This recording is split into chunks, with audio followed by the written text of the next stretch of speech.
Hello, and welcome back to Daily English Talk. My name is Emily, and I'm really happy you're here with me today. I hope you're feeling okay, maybe a little tired, maybe relaxed, maybe just curious about what we're going to talk about. Wherever you are right now, I want this episode to feel calm, friendly, and easy to follow. Today we're going to talk about health, not in a scary or medical way, and not using difficult words. We're going to talk about health the way real people talk about it in everyday life. Simple thoughts, honest feelings, small habits, and real experiences. Health is one of those topics that everyone understands because everyone has a body, everyone has good days and bad days, and everyone thinks about their health at some point in life. You don't need to be a doctor to talk about health in English. You just need simple words and the confidence to share your experience. When people ask about health, they usually don't want a long explanation. Very often, it starts with a simple question like, "How are you feeling?" Or, "Are you feeling okay?" And most of the time, the answer is short and polite. People say things like, "I'm fine," "I'm okay," or "I'm not feeling great today." These are very normal answers. Native speakers use them every day. But sometimes, especially with friends or people you trust, you might want to say a little more. Maybe you're tired. Maybe you didn't sleep well. Maybe you're trying to live healthier. And that's where health becomes a really personal and human topic.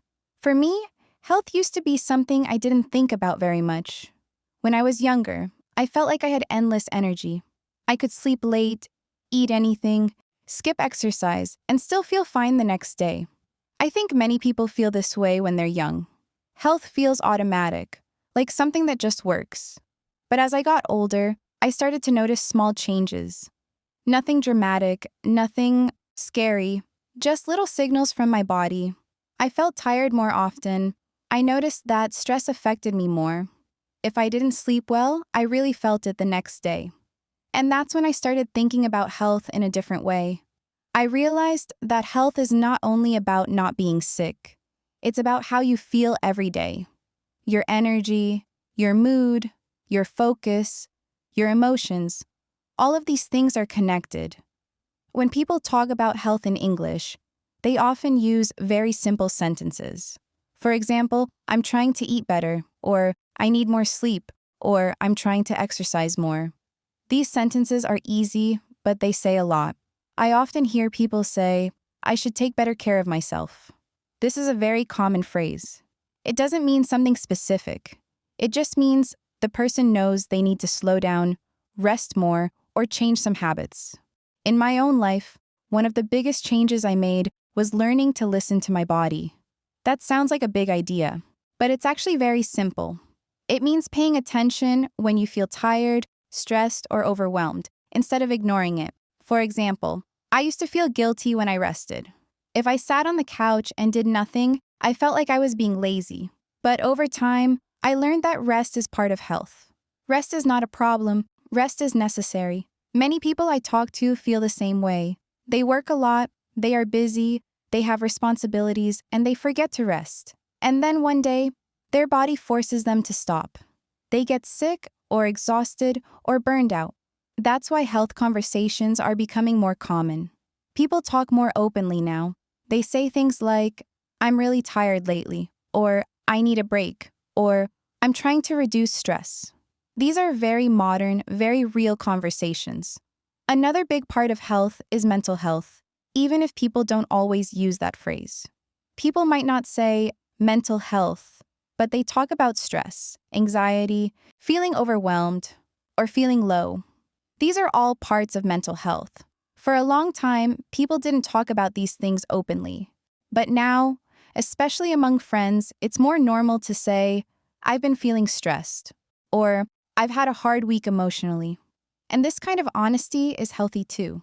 In English, you don't need special vocabulary to talk about these feelings. Simple words are enough. Words like tired, stressed, calm, anxious, relaxed, overwhelmed. These words are very common and very useful. I remember a time when I was working too much and not taking care of myself. I woke up tired, went to bed tired, and spent most days feeling tense. If someone asked me how I was, I still said, I'm fine, because that felt easier. But inside, I knew something wasn't right. Eventually, I started making small changes. Nothing extreme. I went to bed a little earlier. I took short walks outside. I drank more water. These sound like very small things, but together, they made a big difference. And that's something important to remember when talking about health. Health is not about perfection, it's about small, consistent choices. Many people think health means going to the gym every day or eating perfectly all the time. But for most people, health is much simpler. It's about balance. It's about doing your best, not doing everything perfectly. When I talk to friends about health, our conversations are very normal and relaxed. Someone might say, I haven't been sleeping well, and another person might say, me too. And just sharing that makes you feel less alone. Health conversations often create connection because everyone understands what it's like to feel tired, stressed, or unwell sometimes. It reminds us that we're human. Another interesting thing about health is that it changes with time. What feels healthy at one stage of life might change later. Your body changes, your lifestyle changes, your priorities change. For example, when I was younger, health meant energy and freedom. Now, health means stability, calm, and feeling balanced. It's not about doing more. It's about doing what feels right. And this is something people often talk about when they compare their past and present. They say things like, I used to stay up very late, but now I need sleep. Or, I didn't care about food before, but now I do. These comparisons are very natural in English conversations. Talking about health also helps when you need support. If you can explain how you feel, people can understand you better. You don't need to explain everything. Even a simple sentence can help. Sometimes saying, I'm not feeling great today, is enough to be kind to yourself. Health is not just physical and mental, it's also emotional. It's about how safe, supported, and connected you feel. Spending time with people you trust, having moments of quiet, enjoying simple things, all of these are part of health too. For me, one of the healthiest habits I've developed is slowing down, taking time in the morning, drinking coffee without rushing, taking a walk without listening to anything, just being present. And these moments help me feel grounded. And when I talk about these things in English, I don't use complicated language. I just speak honestly. That's what makes the conversation real. Health is a topic you can talk about softly, slowly, and sincerely. There's no need to rush. And that's what we're doing here. We're creating a space where English feels natural, where you can listen, understand, and slowly feel more confident using these words in your own life. And as we continue, we'll talk more about daily habits, common health conversations, and how people around the world think about staying healthy in simple, realistic ways. When we talk about health, we also often talk about daily routines, even if we don't always realize it. Simple things, like how we start our morning, how we eat during the day, how much we move, and how we end our evening all play a role in how we feel. And these are exactly the kinds of things people naturally talk about in everyday English. For example, it's very common to hear someone say, I'm trying to start my day better, or I need a better routine. These sentences are simple, but they say a lot. They show awareness.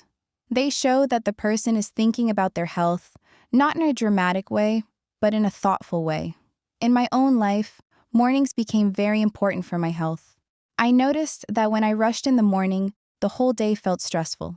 Even if nothing bad happened, I felt like I was always behind. So I started waking up just a little earlier. Not an hour earlier, just 10 or 15 minutes. Enough time to breathe, stretch a little, and not immediately check my phone. This small change helped my mental health more than I expected. And when I talked about it with friends, many of them said the same thing. They said mornings set the tone for the day. If the morning is calm, the day feels calmer. In English, people often describe this with very gentle language. They might say, I like slow mornings, or I need quiet time in the morning. These phrases sound soft, and that's exactly how they're meant to sound. Another big part of health that comes up in conversations is food. Not in a strict or judgmental way, but in a very casual way. People say things like, I'm trying to eat better, or I'm eating more vegetables, or even I've been eating too much junk food lately.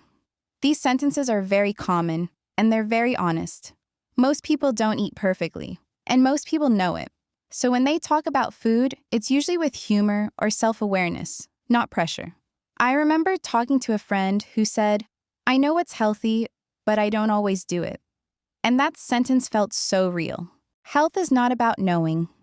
It's about habits, emotions, comfort, and sometimes stress. When I changed my eating habits, I didn't do anything extreme. I didn't follow a strict diet. I just started paying attention.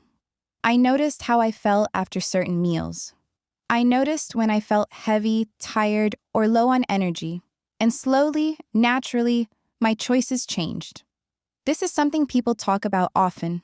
They say, "I noticed I feel better when I eat lighter," or "I feel more energy when I eat well." These are very natural ways to talk about health in English. Movement is another topic that comes up a lot. Not everyone loves exercise, and not everyone talks about the gym. Many people just talk about walking, stretching, or moving more in daily life. You might hear someone say, "I try to walk more," or "I need to move my body more." These sentences are not intense. They're realistic. They show intention, not perfection.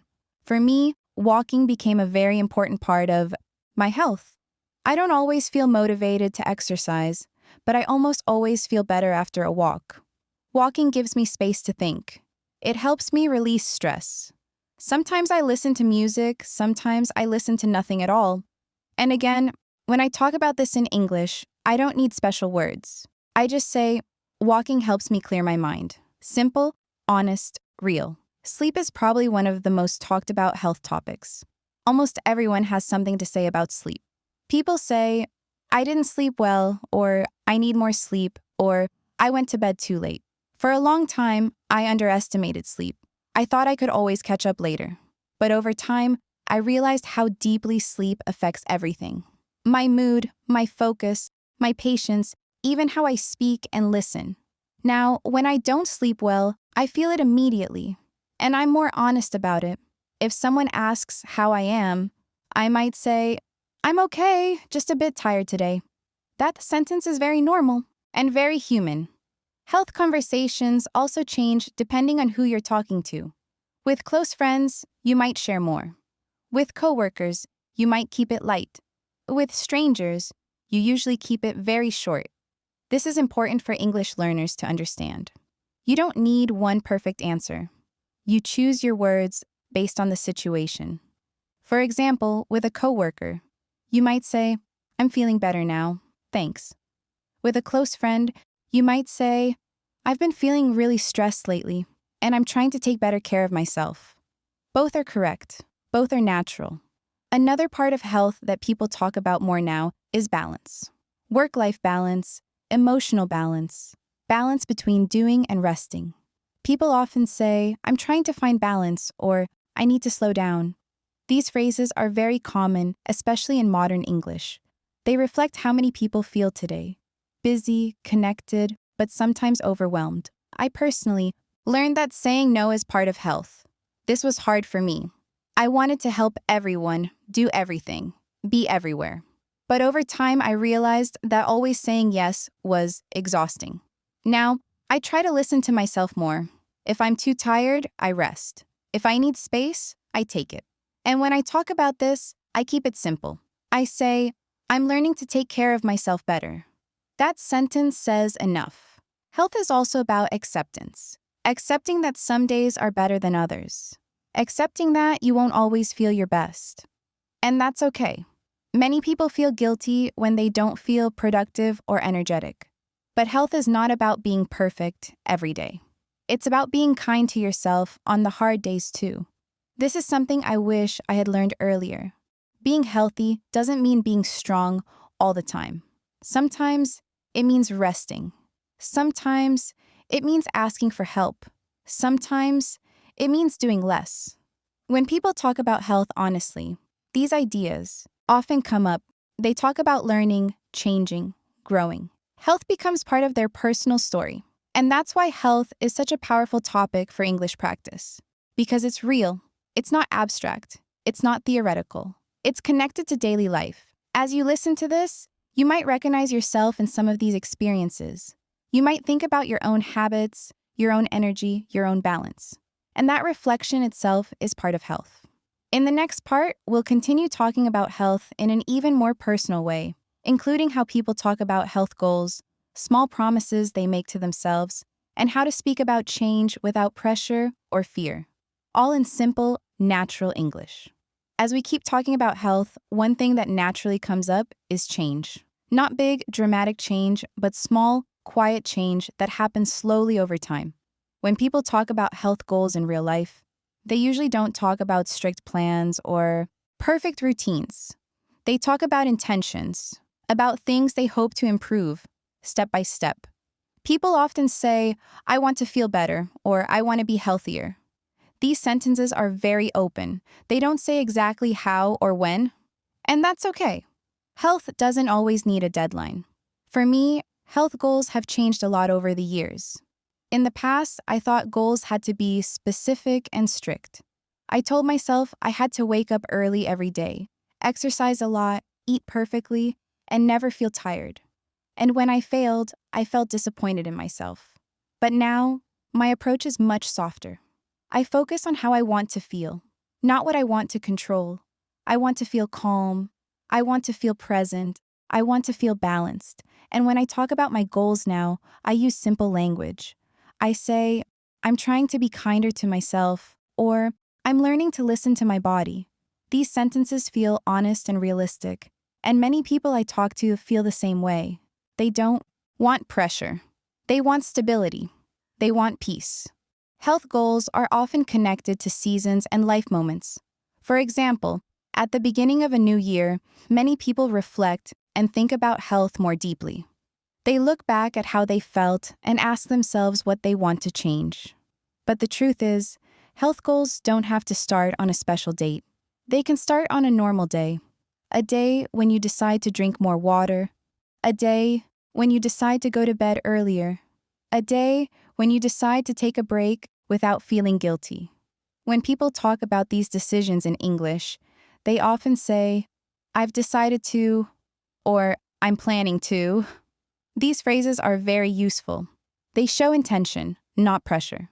For example, "I've decided to take my health more seriously," or "I'm planning to slow down this year." These are strong but gentle statements. Another important part of health is learning to talk about bad days, because everyone has them. Days when you feel low energy, days when you feel unmotivated, days when your body or mind feels heavy. In English, you don't need dramatic words to describe these days. Simple phrases are enough.